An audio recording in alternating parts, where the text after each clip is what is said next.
এই যে রমজান মাস আসলো কেন, রব দিল কেন, ওই বুঝতেই বুঝিনি। এটাকে আমরা একটা ওই সেহরি আর ইফতারের মধ্যে নিয়ে আসছি। রমজান হচ্ছে নিজেকে শয়তানের কারাগার থেকে মুক্ত করার মাস। 11টা মাস যেমন তেমন, একটা মাস ভালো থাকার চেষ্টা করি। 11 মাস মানুষ খারাপ মানুষ বলুক, আমার কোনো কিছু যায় আসে না, কিন্তু একটা মাস নিজেকে মানুষ বানানোর চেষ্টা করি। তার মানে কি, রমজানটা আল্লাহ দিয়েছেন, রমজান থেকে শিক্ষা নাও, 11 মাস সেটা বাস্তবায়ন করো।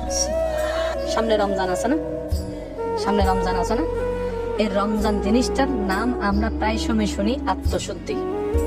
রমজানের নামে আমরা শুনি সংযম, কিন্তু কখনো হয়তো বুঝতে পারি নাই।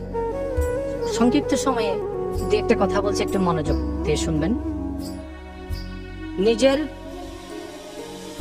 নোংরা আত্মাকে, মনকে পরিশুদ্ধ করে রবের প্রিয় বান্দা হওয়ার সুবর্ণ সুযোগের নাম রমজান মাস।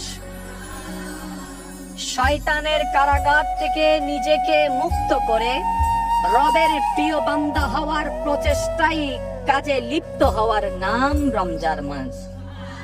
আরেকটু জোরে বলেন না।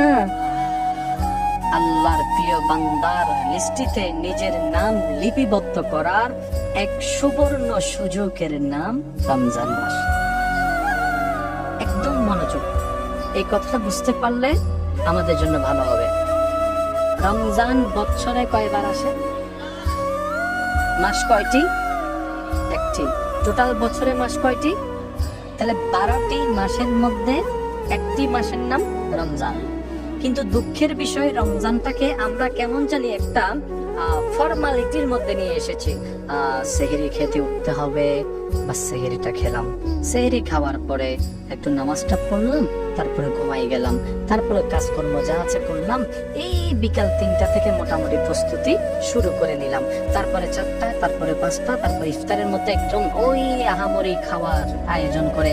আবার আমরা তো অনেকেই বোকার মতো না বুঝে ছবি তুলে ফেসবুকে আপলোড করে দিচ্ছি, এটাকে নাম দিচ্ছি আবার ইফতার পার্টি। আমি কারো পক্ষে বিপক্ষে বলছি না, শুধু বিবেকের কাছে ছেড়ে দিচ্ছি।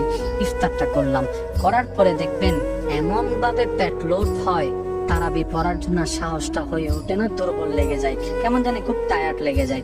শেষ পর্যন্ত কোনো রকম তারাবিটা পড়ে তারপরে আমরা কোনো রকম একটু ঘুমাই, তারপরে না হয় সারা রাত জাগিয়ে ফিরি। এই যে রমজান মাস আসলো কেন, রব দিল কেন, ওই বুঝতেই বুঝিনি। এটাকে আমরা একটা ওই সেহরি আর ইফতারের মধ্যে নিয়ে আসছি।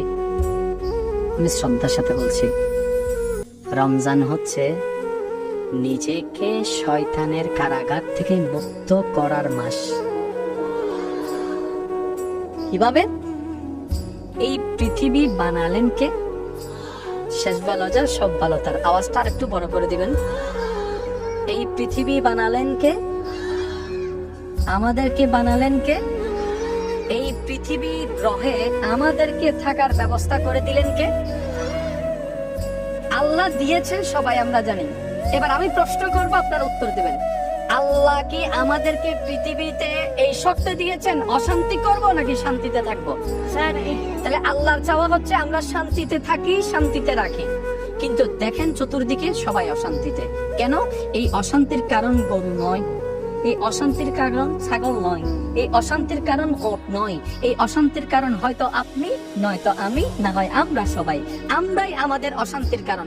এবার রব বলে, আমি তো তোমাদেরকে লা তুফসিদু ফিল আরদ বলেছি, তোমাদেরকে তো অশান্তি করতে পাঠাইনি। তোমাদেরকে শান্তিতে থাকো, শান্তিতে খাও, শান্তিতে ঘুমাও, শান্তিতে ইবাদত করো, নিজেও ভালো থাকো, অপরকেও ভালো রাখো। এত অশান্তি করছো কেন? আপনি যদি একটু ঠান্ডা মাথায় খেয়াল করেন, মানুষের কারণে অশান্তি হচ্ছে। তো মানুষের কি নষ্ট হয়েছে? কান বলে যে না, চোখ বলে যে না, হাত না, জবান না, নাক না, পা না, তো কি নষ্ট হলো? মানুষের মনটা নষ্ট হয়ে গেল। তো শয়তান কি করলো? আপনাকে আমাকে আল্লাহর প্রিয় বান্দা করার জন্য যা করা দরকার সবকিছুই করাচ্ছে। ও শয়তান, কিভাবে করো? বলে যে তোর নফসের মধ্যে আমি আসান বানিয়েছি, তোর কলবটাকে, মনটাকে, অন্তরটাকে আমি নিয়ন্ত্রণ নিয়ে এসেছি। এবার আপনাকে আমাকে যদি রবের প্রিয় বান্দা হতে হয়, শয়তানের সাথে সম্পর্ক ডিসকানেক্ট করা ছাড়া দ্বিতীয় কোনো উপায় নাই। তো করবো কিভাবে? সেটা অর্জন করার এক অন্যতম নিয়ামতের মাস হচ্ছে রমজান মাস।